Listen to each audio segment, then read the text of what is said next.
Hi, everybody, and welcome to Heel Heat. My name is George Coles, and this is Walking in Memphis. On this episode of Walking in Memphis, we're going to review CWA Wrestling from Memphis from September 9th, 1989. And there's going to be a link down here in the description for the show.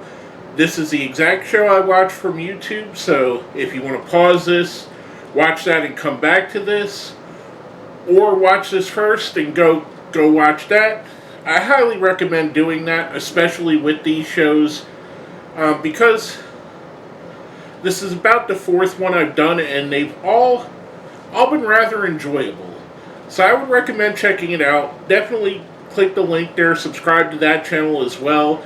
I'm pulling these off of a giant list of about 300 Memphis wrestling shows, and I'm randomizing them. So, like I said, go down there, check it out, come back, or watch this and then go there and check it out. If you haven't watched these shows before, we grade everything on a 1 to 5 scale, 1 being the worst, 5 being the best. Let's jump right into it. We obviously get one of the dated references to start the show. We get a Ronnie P. Gossett promo video package, and he's dressed like the Jack Nicholson Joker, which, if you were alive in 1989, was the biggest movie of 1989. As my friends will tell you that known me back then, I was absolutely obsessed with that movie. Most of America was. Still, to me, one of my favorite Batman movies. I still really enjoy it. It's right up there with anything in the Dark Knight trilogy or the Batman movie. I really enjoy that movie, and it's, like I said, if you talk to my friends, especially my friend Meat, my best friend, and no, not Meat the wrestler, it's different Meat. But anyway, he will tell you that all I wore that summer was Batman t-shirts, because I was obsessed. And I was already obsessed with Batman, but the movie threw it over the top. Coming off of seeing that promo, we get his Ronnie P. Gossett's team with Wildside, which is Chris Champion and Mark Starr. And like I said on a previous video, I did seem to remember them coming out to Motley Crue's Wildside, which they definitely did on this video. They're going up against the Rock and Roll Express. This is a fantastic way to start the show. We see they kind of play into the Batman movie again, because Gossett sprays Ricky Morton in the face with a green spray that I guess is trying to be the chemicals from the movie Batman, which it's basically just an aerosol hairspray, it looks like. Rock and Roll Express pick up the win by a DQ here. Fantastic opener. The more I see the Wild Side, and I remember them from back then, I remember enjoying them then. They were a fantastic tag team, and they were right there. I said it before, and it's funny because in one of the previous videos, I mentioned them as like a bizarro Rock and Roll Express, like an evil version of the Rock and Roll Express, and here they are going up against the Rock and Roll Express. I'm giving this a 4. I thought it was a fantastic opener. Probably my favorite match on the show. Next up, we get a local promo with Wildside and Buddy Landel, which leads to, in studio, the Rock and Roll Express and Eddie Marley coming out, talking about having a no DQ match, having for the tag titles, which the Wildside were the tag team champions at the time. Gossett will be handcuffed or tied to Kerry Von Erich, which it's funny, when they show the promo, when they show the card, and if you watch this, you'll see, the first time they show Kerry Von Erich's name, it's spelled right. The second time they show it, it's spelled wrong. And they keep running the same promo through the show, and they didn't fix it at all. So I don't know if anybody ever spell checked it, but it just stood out to me like a sore thumb, which is interesting. That leads us into a women's match for the night, which is kind of surprising because I didn't remember Memphis having too many women's matches. We get Sandy Sofine versus Lisa Monroe. I don't remember Sandy Sofine. I vaguely remember Lisa Monroe. This was a solid, this was them trying to do what Glow was doing in Memphis. The in-ring was not good, and going back, and I hate to say it like this because it feels so icky to talk about this. The women's wrestling of the 80s, the 90s, was nowhere near on par with the men's wrestling, and it's by no fault of the women, in my opinion. I just don't think that there was the opportunity for them to grow. There was not really a company with a defined division other than Glow, and even in Glow, the wrestling was not great. This was my least favorite match of the night. Lisa Monroe picks up the win. I'm giving it a 2. Like I said, it was a bad quality match, but it kind of felt like a Glow match on the show. Next up, we get a promo for Freddy, a.k.a. Nightmare Freddy, a.k.a. Doug Gilbert. This was a cool little promo video. I enjoy the character and its goofiness and all it's worth. Again, leaning into another 80s icon, Freddy Krueger. I mean, it is what it is. It was silly, but I enjoyed it. Coming out of that, we get an interview with Texas Dirt, who is Dutch Mantel under a mask, who gets interrupted by Blackbird and a Dirty White Boy, which leads us to Texas Dirt saying, I have a tag team partner. Let's go ahead to the ring and have a match. His tag team partner is Don Harris, one half of the Harris brothers. This was a decent match.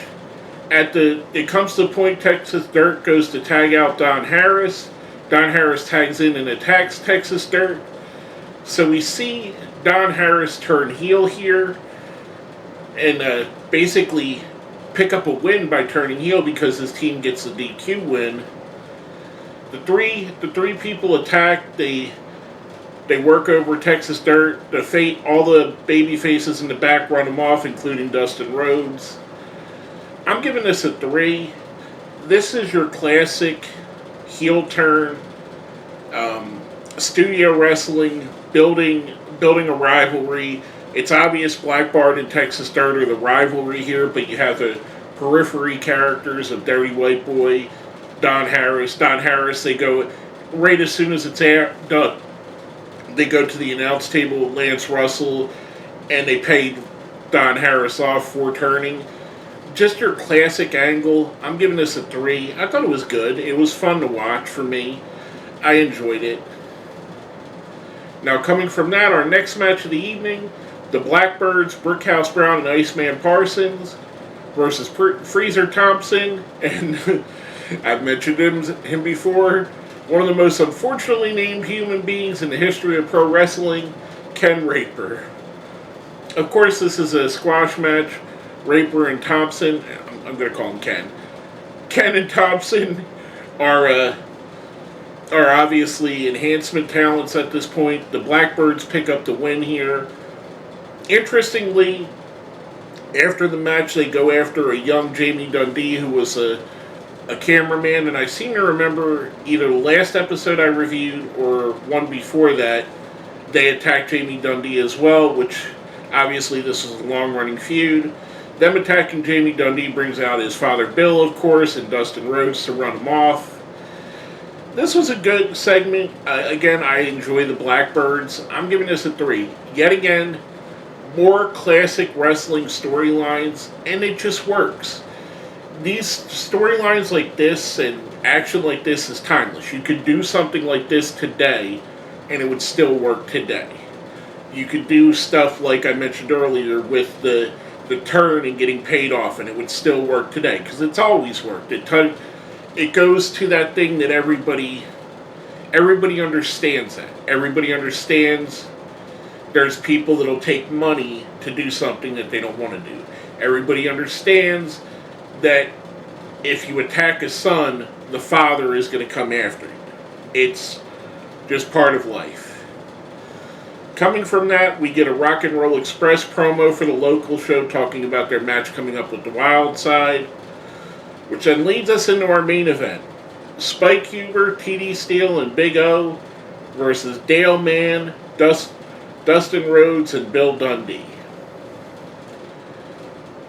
And I'm kind of, I don't know if this is, I'm remembering this wrong, but I didn't remember the main events were multiple fall matches in Memphis, but this is the second video I've seen where it seemed to be a multiple fall match because Dundee, Rhodes, and Dale Mann pick up the first fall. Then they go into a second fall. Unfortunately, the YouTube video I watched cuts off before the end of the second fall, which I gotta imagine that Dundee, Dustin Rhodes, and Dale Mann pick up the win here because they are obviously the stars of this. With that being said, the match itself was kind of sloppy. Dustin was nowhere near where he was going to be. Bill Dundee was off his game here. Bill Dundee is a fantastic wrestler. Dale Mann, he was a journeyman, so I mean he was a good wrestler, but he's just wasn't a star. It just, for whatever reason, it was very sloppy for me. And I didn't like this as much as I thought I was going to. I'm giving the match a 2. Like I said, it does cut off before the second or third fall. Ultimately, it did not hurt my enjoyment of the show doing that. I feel like there was probably maybe a minute or two more left in it because it is a 50-minute video without commercials. So there couldn't have been too much more that was cut out of this because you got to figure between all these segments there was commercial breaks. So you're looking at 1, 2, 3, 4, 5 commercial breaks. Let's say they're 2 minutes each, so that's 10 minutes right there. Like I said, maybe another minute left on the show that we missed. But again, it didn't take off of my overall enjoyment. I don't think they would have done anything that improved this match in that extra minute. I don't think they would have done anything that made the match worse.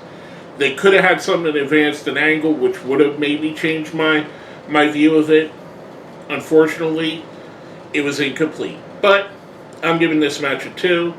Like I said, it just felt sloppy at times. Overall, the entire show, I'm going to give the show a solid 3. This was a good show. And don't get me wrong when I say it's a 3. A 3, to me, is good. Like, a 1 is bad, 2 is okay, 3 is good, 4 is really good, 5 is excellent. So this is a show I would definitely still recommend watching. No, it's probably not your best episode of CWA, but there are parts of this that I really enjoyed. The local promos are, just watching it for that is fantastic in itself. Seeing the Wild Side and the Rock and Roll Express, that was a great match that I thoroughly enjoyed. Seeing guys like Dutch Mantell, Texas Dirt in his prime here, thoroughly enjoyable for me. For me, I'm a Dutch fan. I like Black Bart and the Dirty White Boy. Again, the Blackbirds. There's a lot of things on here that are worth checking this out. So I would definitely still recommend it, even though I'm giving the show overall a 3. Like I said, it was a good show, enjoyable. This is a great, fun show to watch. And I really, if you're watching these videos and you haven't gone back and watched the show that I'm reviewing, I highly recommend doing it. It is, to me, the matches are just enjoyable. The time period, it fits perfectly. Like I said, there's a lot of timeless stuff on there. I talked to a friend, Sean, about this, and he had mentioned how some of the gimmicks, Nightmare Freddy, of course, wouldn't hold up for this time. And that's true. Some of the gimmicks don't hold up. But overall, the story itself, this holds up more than a WWF show of the same era. It holds up about the same as a Jim Crockett Promotions show of that era. So to me, this is a higher quality program than, let's say, WWF was, in my opinion. With all that being said, please hit that like button, share button, subscribe if you haven't subscribed. Leave me a comment down here. If you watched all the way to the end, let me know you watched the end. Put it incomplete down here in the comments. My name is George Coles, and this has been my review of CWA Wrestling from September 9th, 1989.